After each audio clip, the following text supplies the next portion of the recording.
Supreme court practice and procedure act के खिलाफ दरख्वास्तों पर समाअत जारी है। मेरा एक और फंडामेंटल इशू मैं कह रहा हूं, आप बताएं this law, your lordships of this law, for let's assume for the sake, then the right of appeal is there. Then in every case under 184(3) you have to make provision for leave nine judges out so that they can hear an appeal. Therefore the maximum strength of the bench can always be 8 or not more. What will happen in that case to judgments that your lordships have delivered by 9 member, 11 member, 12 no member, appeal. 13 member benches? No appeal. Can you never overrule those judgments then? Overrule is different. देखिए अब आप फर्क में आ गए। वो अगर हम किसी और केस में बैठकर That's a curtailment of your judicial power. Is what right of appeal is a different thing, and right of interpretation and learning from our mistakes or becoming wiser is altogether different thing. Allow me to articulate my point. My point is that if you are stuck with a maximum 8 or 9 judges in a bench, you can't create a bench larger than 9 in under any circumstances, then you can never overrule larger bench judgments, and that's a curtailment of घबराहट क्यों हो रही है अगर right of appeal मिल गई? आप as a political party आपको क्या फर्क पड़ रहा है? हो सकता है आप फायदे में इसमें हो किसी केसेस में जरूर। फिर आप ये दो जजमेंट्स मैंने दी हैं सर, इनको भी ओवररूल कर दें, प्रोविंस को भी। आपसे मैं पूछ रहा हूं एज अ पॉलिटिकल पार्टी आपको फायदा या नुकसान क्या हो? फायदा नुकसान की बात नहीं हो रहा है तो बता दें। We are only, कोई फायदा नुकसान नहीं है, सिर्फ the only concern is that parliament and my client today it's going through difficult times, but it can be in power again. It can be in power again. The history of Pakistan teaches us this. So even then I am under instructions to say that this is not something that the parliament should be allowed. ये जो बात आप कर रहे हैं ना, I am under instructions to state, sorry, हम ये बिल्कुल नहीं एक्सेप्ट करेंगे। इस किस्म के केसेस में you are not under any instructions. You appear to assist the court. ठीक है? I do that. ठीक है, तो your client can say stand on your head or whatever. I'm not concerned with that. This is not his rights or that party's rights that we're talking about, that you can give instructions. जब आपने ये तय कर लिया है कि कोई उनका इंटरेस्ट नहीं है, तो फिर आप ये नहीं कह साथ I'm under instructions to state. Sorry to say आप मातहत नहीं है. You are an officer of this court first and foremost. And in this case, the matter ends there. Doesn't go beyond that. Well, that goes, your lordship, when I first stood here on the last date, your lordship asked me a question, who are you with? And I said, I'm supporting the petitioners, but with some caveats. That's all I'm saying. That all that I've said, the legal submissions I made are not... And the instructions ka lafz na istemal kare. I'll take that. But the position is that Parliament should not have this power because it may not be used in a benign manner tomorrow. That's the only concern. In other words, we will not use it properly, the right of appeal. No, not your lordship, not you. Who is to stop Parliament from... कल आएगा वो वाला law, फिर आप देख लेंगे। हमने कोई ब्लैंकेट अथॉरिटी तो नहीं दे रहे हैं। इस कोर्ट पे इसी कमरे में फिजिकल अटैक्स भी हुए हैं। पार्लियामेंट में जो होता रहा, सॉरी प्लीज ये बातें ना करें ना। उसके लिए आप पार्लियामेंट, इसीलिए ये फायरवॉल क्रिएट की गई है against to protect the judiciary. That's all I am saying. Parliament अपने डोमेन में रह के हजार चीजें करे। हम प्रोटेक्ट करना चाहते हैं पार्लियामेंट को भी। जरूर करें। मैं I am all for it. इसीलिए तो मैंने आपको एंट्री 55 में से एक रास्ता देने की कोशिश की है, which goes against what the case law of this court says. Under the constitutional scheme, each organ of the state has been provided power to make its own rules. The judiciary doesn't make the rules of the parliament. The judiciary doesn't make the rules of the executive. The judiciary makes its own rules. Yes, right? Only those rules made by the executive or other organs which are in conflict with the constitution can be looked at by us, and if we find they conflict with the constitution, they have to be struck down. So those three firewalls have been intentionally, deliberately created by the Constitution, and the interest of every citizen of the state is that they remain intact. Absolutely. Number two, substantive right hai, right of appeal. My question is, how can a procedural law, even if it is not ultra vires, provide such an appeal? It can't. It can't. Now, Mr. Uzair, if I understand you correctly, and I just want to close this point here, that you're saying that for the purposes of substantive right to appeal, entry 55, we have to, the law has to pass the test of entry 55, and entry 55, then you also say that there are two problems with it which are still unclear and unanswered. One is that there has to be express provision. Under the law is not clear, and it is not clear how jurisdiction is being vested in the Supreme Court through other statutes. So while we rely on 55 for this, 55 itself is shrouded in a bit of a mystery, and there are unanswered questions. Yes. Is that right? Yes. Thank you. Mr. Vindari, just one. Now, assuming that this power to make law under 191 is an enabling power, the subject matter is the practice and procedure of the court. So, could it be said that the power of the court, the rule-making power, in respect of this subject matter, and the power, if this is an enabling power of Parliament to make a law, are coterminous, meaning they extend over exactly the same area? My lord, I would say no, because then once Parliament covers everything, then there is nothing. I'm not saying. What I'm saying is, whatever is the subject matter of the practice and procedure of the court has the power to make rules in that regard. My lord.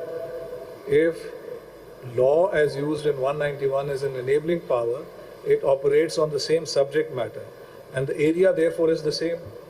If it is used as an enabling provision, Yes. then yes. But then if that is so, you have just told us, and quite rightly so, that in exercise of rule-making power, the Supreme Court cannot give a right of appeal. Can't. So therefore, if the two powers are coterminous in respect of the subject matter, my question to you is, how can, if it is an enabling power, how can Parliament use Article 191, because that is what is referred to in the Yes. preamble, how can it use that power to confer a substantive right of appeal? How is that possible? It can't. It can't be done. So I agree It's not with I agree with the comment made by my little brother, but and just adding to that, to the extent of practice and procedure, if we were to take 191 to be an enabling power, then to the extent of practice and procedure, the law is correct. As far as the substantive provision of appeal is concerned, we'll have to look the other way, and then we'll have to look at 55, which, as I had earlier said, is already full of confusion and not very clear. So that's that. But as far as the law and practice and procedure is concerned, if we were to imagine that 191 is an enabling provision, then the law passes the test, the committee and all the other provisions, except the substantive part of appeal, which is still unanswered, and we wait for the others to My lord, even then, that's why I added a caveat at the outset that even if it is an enabling provision and enables Parliament to enact a statute for rules and procedure on the basis of 191 itself, it will still be subject to some all overarching constitutional principles. Now, one constitution. Fair enough, that's fine. My lord, allow me to finish this. One overarching constitutional principle, which, in my humble opinion, and that's what I've submitted, has acquired the status of a constitutional convention, is the power of the Chief Justice to form benches. Now, I am not for a moment saying that that should not be revisited. I'm not for a moment saying that. I'm saying that since that has achieved the status of a constitutional convention, that constitutional convention is being continued by virtue of the provisions of Order 11 of the Supreme Court rules. Therefore, the Parliament can't undo that, as held by Baz Mohammad Kakar. Your lordships will have to do that in exercise of rule framing power. So after your point, suppose if we were to take 191 to be an enabling power, then we look at the law, and we look at the law, then it has to pass the muster of fundamental rights and all. And yes, I would agree with my little brother who would refer to my earlier order relating to the committee deciding the thing, which is I'm very clear on that issue. There could be either that has provision, could be, speaking for myself, read down, or we're not sure whether at all they judicially decide this question or administratively decide this question. One would imagine because it's a committee, it is more of an administrative thing. Yes. That's a snag which needs to be rectified, but that's that. Yes, yes. Can I just place a conundrum before you, and if you can respond to it? Another one, my lord. This is the first one. This is the first one that directly affects me. Okay. since everyone is very kind on both sides of me and all of you are very kind, let's suppose I, in the person of the Chief Justice, become very unreasonable. All my colleagues ask me to call a full court meeting to amend certain rule which requires amendment, okay, or some other issue. I say no, I will not do it. So there is, nobody can do anything about it. Pehli baat. So when we talk about, there are two arguments. One is trichotomy of powers. Then within a particular constitutional body like the Supreme Court, yes, I can go along with the first one, but then are you also propagating the omnipotency to the Chief Justice, or as used to be criticized, the Lord Chancellor of England, and the equity varies with the Chancellor's foot? So suppose I become unreasonable, tough luck to all of you, to everyone in Pakistan, tough luck. Right? No. How will you resolve this? Parliament has said, well, you may not like it, Mr. Chief Justice, but we have made an attempt to resolve it, because you are never going to do it. You are never going to do it. And you are, by your conduct, have shown you are never going to do it. So you can say, no, we must persist on omnipotency to the Chief Justice, the person of the Chief Justice, and he can do no wrong. And let him do. Is it democratic? Is it just? Is it forget the Constitution of Pakistan for the time being. I'm talking now of greater concepts like justice and fairness. Does it meet? We talk about Islam, but surprisingly enough, not one person has mentioned Islam here. Does Islam even permit this? Such a powerful body of one person, unaccountable, totally. And someone legislates, the only thing I find fault with is, how dare you legislate? I can do so, but I will not do so. Now tough luck to you, Mr. Bandari and everybody else. Do whatever you want to. So it suits me, and I like it. अभी अहम खबर शामिल करें। Army chief का कहना है कि एक पाकिस्तानी शहरी की जानो माल और फलाह किसी भी दूसरे मुल्क से मुकद्दम है। जरा ये बताते हैं, एक पाकिस्तानी शहरी की जानो माल और फलाह बहबूद किसी भी दूसरे मुल्क और किसी भी दुनियावी मुफाद से मुकद्दम है, ऐसा कहना है आर्मी चीफ का। ज़राए की जानिब से ये तफसीलात फराहम की गई हैं। आर्मी चीफ कहते हैं कि एक पाकिस्तानी शहरी की जानो माल और फलाह बहबूद किसी भी दूसरे मुल्क और किसी भी दुनियावी मुफाद से मुकद्दम है। Army chief general Asim Munir का ये कहना है कि एक पाकिस्तानी शहरी की जानो माल और फलाह किसी भी दूसरे मुल्क से मुकद्दम है। ज़राए की जानिब से ये तफसीलात फराहम की गई हैं। और कौमी एपेक्स कमेटी का इजलास हुआ, हम फैसले हुए इजलास में, और आर्मी चीफ की जानिब से कहा गया है कि एक पाकिस्तानी शहरी की जानो माल किसी भी दूसरे मुल्क से मुकद्दम है। इसी पर मजीद बात करेंगे deputy bureau chief Mohammad Imran से। इमरान, बताइएगा इस हवाले से।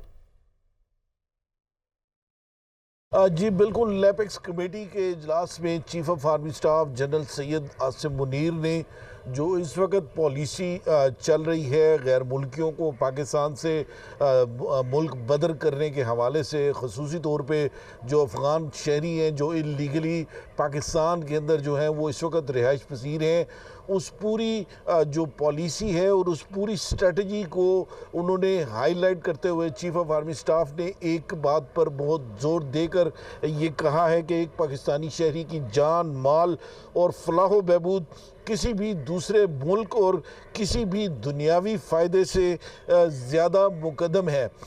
ये वो जुमला है जिसके अंदर चीफ ऑफ आर्मी स्टाफ ने अपनी पूरी वेल थॉट स्ट्रेटजी जो कि गैर मुल्कियों को पाकिस्तान से मुल्क बदर करने के हवाले से उसको उन्होंने डिफ़ाइन किया है। ये बात पहले से तमाम इंटेलिजेंस इदारे जो कानून नाफिज करने वाले इदारे हैं उनके इल्म में है कि जो लोग गैर कानूनी तौर पर पाकिस्तान के अंदर अफ़गान बाशिंदे हैं या कोई दूसरे लोग हैं, वो यहाँ पर जो मुकीम हैं वो ना सिर्फ स्ट्रीट क्राइम्स के अंदर मौजूद हैं बल्कि उनमें बहुत सारे लोग जो हैं वो टेररिस्टों के फैसिलिटेटर्स भी हैं, अबेटर्स भी हैं और इकॉनमी के हवाले से भी वो बोझ भी है और उनके साथ जो है वो ब्लैक इकॉनमी के अंदर जो है वो इन्वॉल्व हैं।